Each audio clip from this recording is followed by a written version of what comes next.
मेरा क्वेश्चन है, अगर मृत्यु के समय पे अगर सूक्ष्म शरीर या स्थूल शरीर दोनों ही बीमार हो तो आत्मा को मुक्ति या जीवन मुक्ति कैसे मिल सकती है, आप बताइए। देखो, मुक्ति या जीवन मुक्ति पाने के लिए आत्मा में परम प्रकाश चाहिए। क्या चाहिए?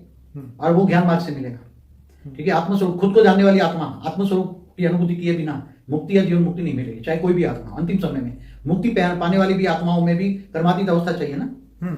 मुक्ति वाली आत्माओं को भी कर्मातीत अवस्था चाहिए और जीवन मुक्ति में जाने वाली आत्माओं को भी कर्मातीत अवस्था चाहिए। तो कर्मातीत अवस्था को पाने के लिए जो मुक्ति वाली आत्मा है, अंतिम समय में जब पूरा मल्टीवर्स बदलने वाला है, तो जब धरती पर जो बेहद की आत्मा है वो अपना स्वरूप निकाल के वो बेहद की आत्मा पहले कर्मातीत अवस्था की ओर जाएगी, तब वो परम शांति के वाइब्रेशन जो फैल रहे हैं अभी, तो परम शांति के वाइब्रेशन फैलते फैलते सब परम शांति बोलेंगे, चाहे मुक्ति वाली आत्मा हो चाहे जीवन मुक्ति वाली आत्मा। तो परम शांति बोलेगी तो धीरे धीरे धीरे परम शांति के वाइब्रेशन तो उसके ओरा में घुसेंगे, क्योंकि वायुमंडल में चारों ओर परम शांति होगी। अभी जैसे नेगेटिव वायुमंडल पूरा है ना, तो वायुमंडल के एक एक सेल के, वायु तत्व के एक एक सेल में नेगेटिविटी भरी पड़ी है ना। तो जब श्वास में भी श्वास लेते हो तो श्वास में एक एक सेल में नेगेटिविटी भरी पड़ी है, तो तुम्हारा प्राण में शरीर भी नेगेटिव हो जाता है। इससे कारण शरीर इफेक्ट होता है, कारण शरीर से सूक्ष्म शरीर और स्थूल शरीर भी इफेक्ट होता है। वायुमंडल का कारण कई रोग हो रहे हैं ना, उसका कारण क्या है? सूक्ष्म में रोग हो रहे हैं ना। पहले रोग तो सूक्ष्म में आएगा, फिर मन को इफेक्ट करेगा, तन की इफेक्ट मन पर पड़ेगी, मन की इफेक्ट तन पर पड़ेगी। तो आगे चलकर जब परम शांति के वाइब्रेशन दुनिया में फैलेंगे तो आत्माएं ऑटोमेटिक अब धीरे धीरे धीरे लोग शांति खोजने निकलेंगे। आजकल शांति खोजने के लिए पहाड़ों पर जाते हैं, घूमने जाते हैं ना।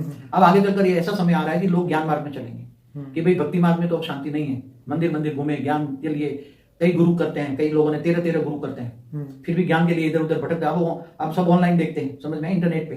अब वो बहुत हाईली इंटेलिजेंट होगा तो परम शांति के वाइब्रेशन फैलेंगे आगे चलकर। तो परम शांति के वाइब्रेशन सबको टच होंगे तो धीरे धीरे सूक्ष्म शरीर भी धीरे धीरे, जहां भी डेफिसिट है सूक्ष्म शरीर, क्योंकि आगे जो परिवर्तन का समय अभी धीरे धीरे आगे ऐसा दिखाई देगा, दुनिया में परिवर्तन स्पष्ट दिखाई देगा। अब परम शांति के वाइब्रेशन दुनिया को सबको परिवर्तन का वाइब्रेशन टच करा के इफेक्ट बता देगी। तब जो ऐसे चाहे सूक्ष्म शरीर में इफेक्ट है, चाहे स्थूल शरीर में इफेक्ट है, चाहे कारण शरीर में इफेक्ट है, चाहे महापापी आत्मा है, चाहे महाअसुर है, सभी आत्माओं को परम शांति के वाइब्रेशन टच होंगे, तब ऑटोमेटिक वो परम शांति बोलने लग जाएगा।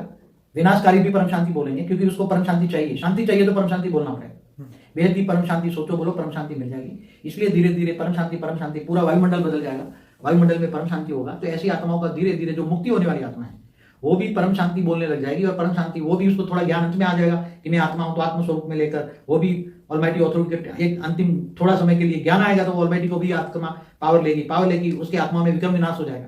चाहे मुक्ति वाली हो चाहे जीवन मुक्ति वाली, अंत में तो सबको ऑलमाइटी ऑथोरिटी को याद करना ही पड़ेगा। चाहे कोई भी धर्म हो, पंथ हो, संप्रदाय हो, अंत में सबको ऑलमाइटी ऑथोरिटी की शरण में जाना पड़ेगा, जो बेहद की कला के परम धाम में रहता है। वो बहुत अंत में पावर देके सबको, अल्टीमेट तो पावर से ही मुक्ति, जीवन मुक्ति मिलेगी। पावर